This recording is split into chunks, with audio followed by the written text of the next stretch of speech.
Hello, Gareth Beavers here from Tech Radar, and I'm at the Google Pixel 2 launch. Now this is going to be one of the big new handsets from Google, and we're here front and centre to check it out. So here we've got the Google Pixel 2. This is obviously Google's latest bit of hardware, and it's pretty similar to what we were expecting. It's got the Snapdragon 835 processor inside. It's got this very much the Android 8 Oreo interface.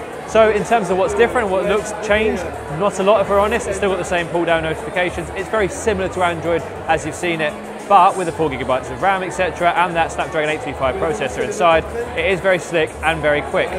The camera itself on the back still is a single sensor, but Google's saying it's got some machine learning in there, so it can do things like portrait mode without having to worry too much about what's happening in the background.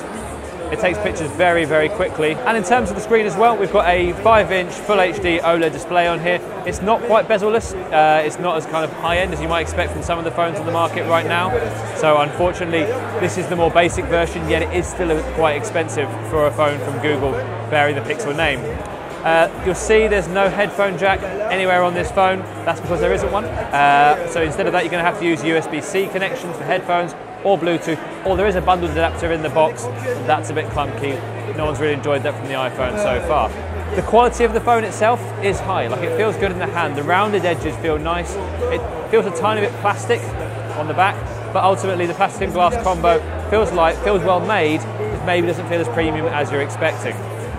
Overall, we've also got front-facing speakers here, so if you're playing music on the device, that's going to come out forwards from there. It's very difficult to hear here, but that music is coming out of the front and back, so the sound is good there.